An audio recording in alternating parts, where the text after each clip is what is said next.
Tidak jauh dari situ, Chen Ping menemukan jejak warna hijau di antara tulang putihnya. Chen Ping tahu bahwa warna hijau ini pasti sebuah harta karun. Seharusnya itu adalah benda yang dibawa oleh peri abadi atau peri iblis tertentu ketika dia mati. Tapi saat Chen Ping hendak membungkuk untuk mengambil benda hijau itu, hembusan angin tiba-tiba menerpa dia. Datang, nak, jika kamu menemukan sesuatu yang bagus, segera berikan padaku, jika tidak jangan salahkan aku karena bersikap kasar padamu. Seorang pembudidaya iblis berwajah bulat, memegang senjata seperti pisau boning, berteriak pada Chen Ping. Kultivator iblis ini memiliki kekuatan alam kesengsaraan tingkat ketiga. Melihat Chen Ping baru saja melangkah ke alam kesengsaraan, kultivator iblis ini tampak percaya diri dan meminta Chen Ping untuk menyerahkan harta karun itu.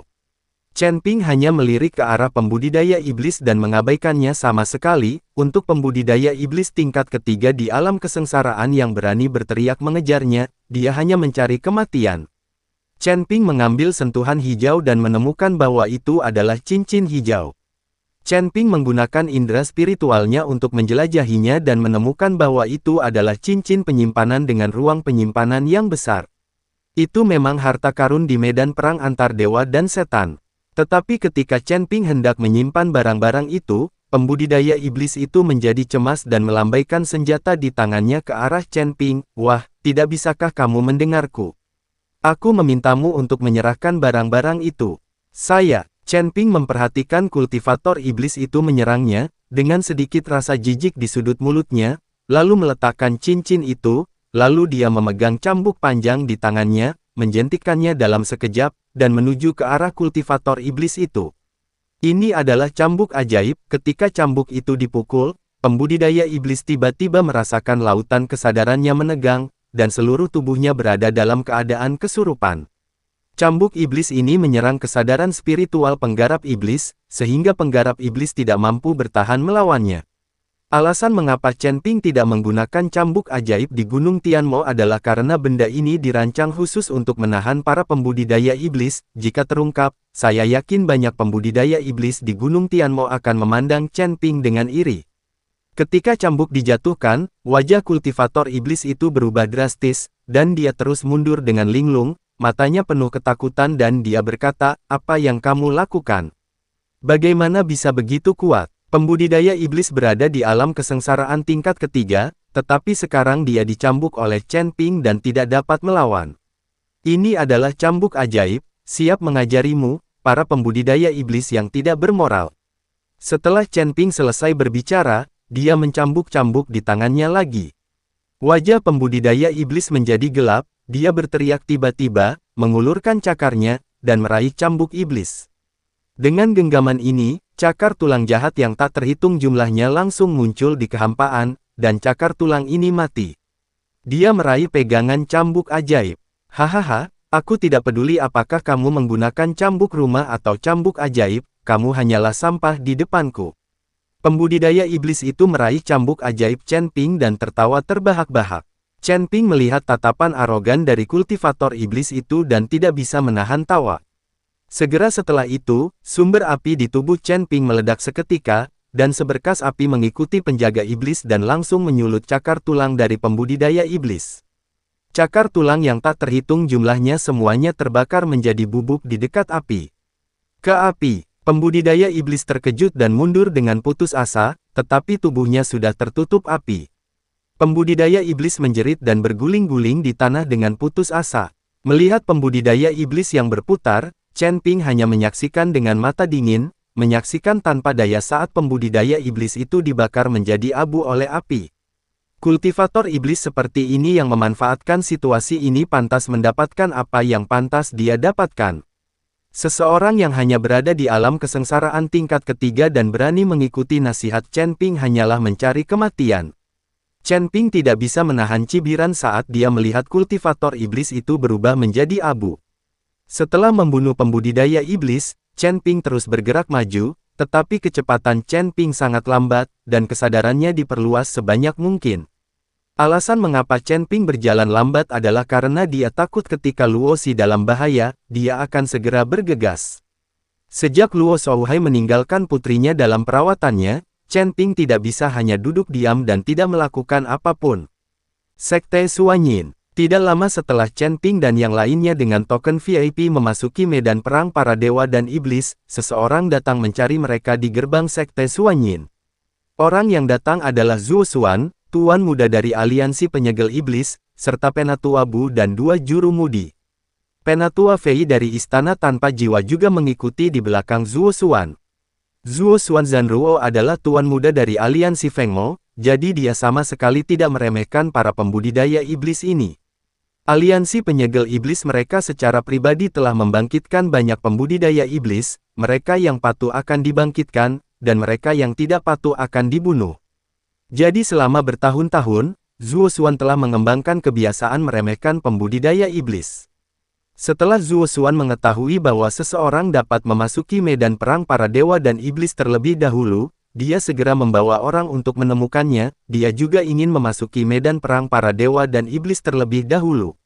Melihat pembuat onar datang ke depan pintu, Master Sekte Kong memimpin orang-orang keluar, termasuk banyak pemimpin sekte iblis lainnya. Pemimpin Sekte Kong tidak mengenal Zuo Xuan, jadi dia menoleh dan bertanya, "Siapa kamu? Kamu membuat banyak keributan di depan pintu rumahku." Melihat Master Sekte Kong tidak mengenalinya, Zuo Xuan segera berkata dengan arogan, "Saya adalah tuan muda dari aliansi penyegel iblis, nama saya Zuo Xuan, mengapa seseorang memasuki medan perang para dewa dan iblis terlebih dahulu? Saya juga ingin masuk terlebih dahulu." Asteris nada suara Zuo Xuan seperti hanya memberi perintah. Ketika banyak pembudidaya iblis mendengar bahwa Zuo Xuan adalah anggota dari aliansi penyegel iblis, mereka semua mengerutkan kening, bagaimanapun, aliansi penyegel iblis sangat terkenal dan kekuatannya menyebar hampir ke seluruh surga dan dunia manusia.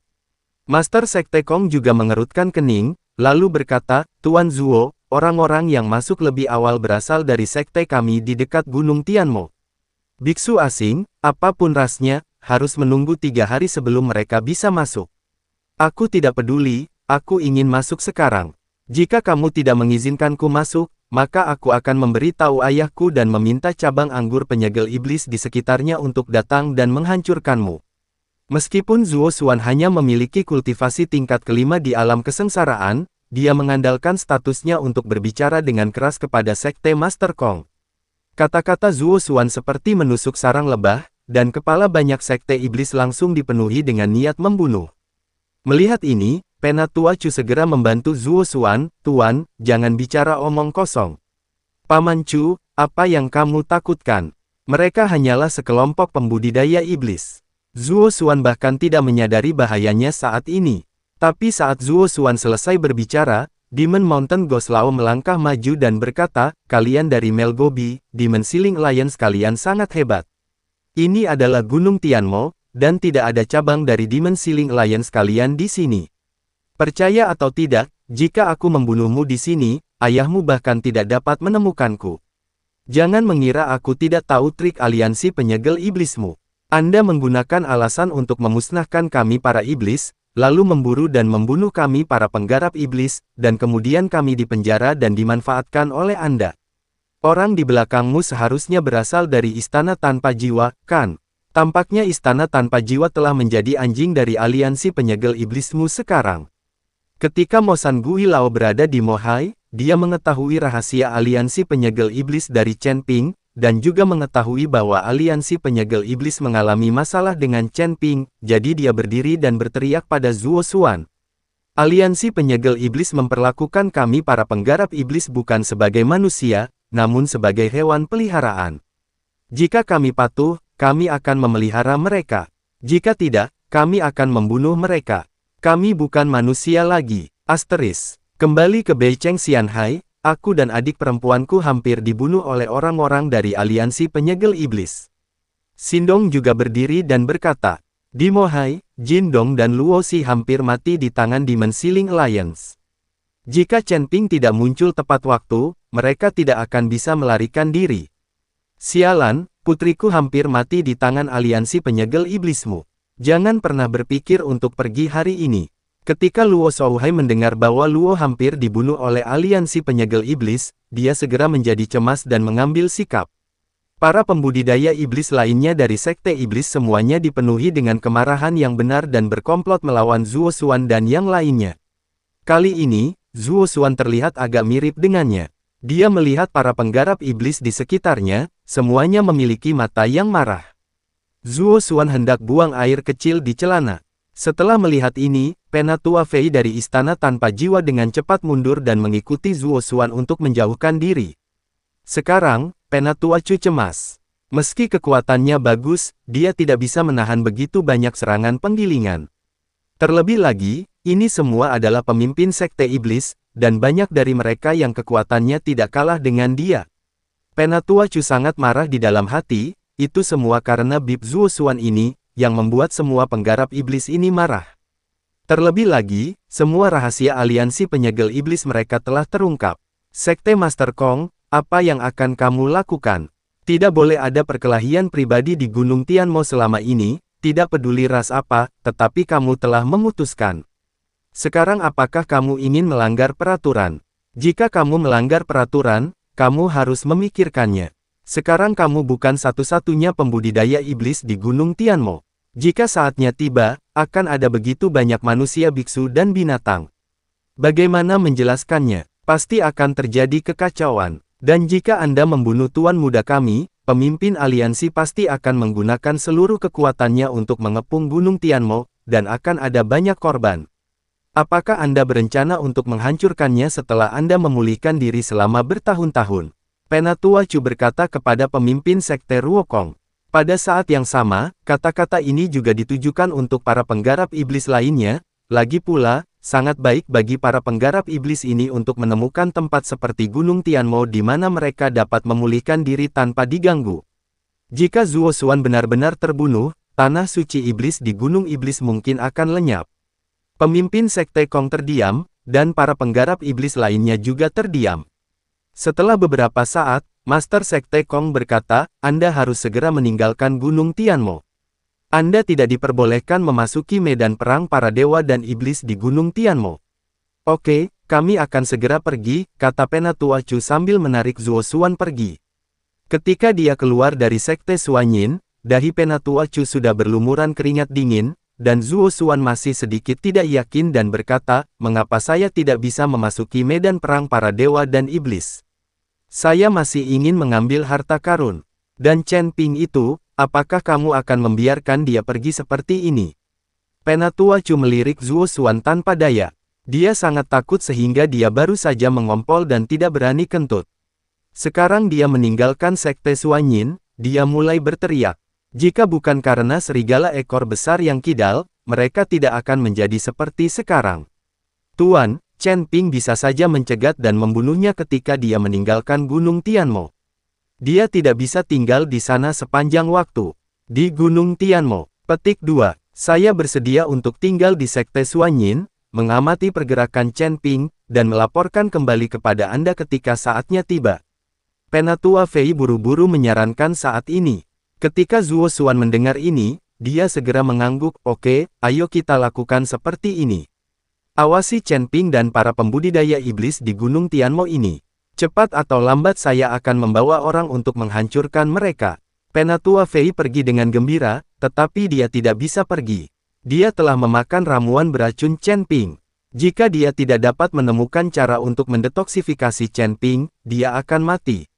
Tuan, ayo pergi. Penatua Chu membawa Zuo Xuan dan berjalan menuju bagian luar Gunung Tianmo.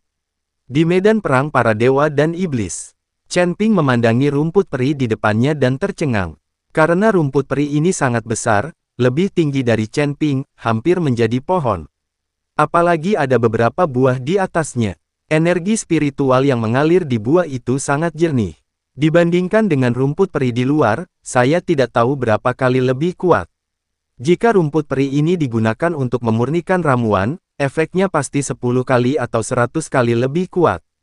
Chen Ping mengulurkan tangannya untuk mengambil rumput peri, lalu tiba-tiba menggunakan kekuatan untuk mencabut rumput peri, lalu memasukkannya ke dalam ring penyimpanan. Tapi setelah Chen Ping menyentuh rumput peri, seluruh rumput peri tiba-tiba berada di bawah tanah dan menghilang di bawah tanah dalam sekejap. Chen Ping tertegun dan melihat ke arah tanah, Dia tidak mengerti bagaimana rumput peri bisa hidup dan benar-benar bersembunyi di bawah tanah dengan sendirinya. Chen Ping menggunakan kesadaran spiritualnya untuk menyelidiki, wajahnya berubah seketika, dan kemudian matanya terbakar amarah. Cambuk ajaib muncul di tangan Chen Ping, dan dia mencambuknya ke tanah.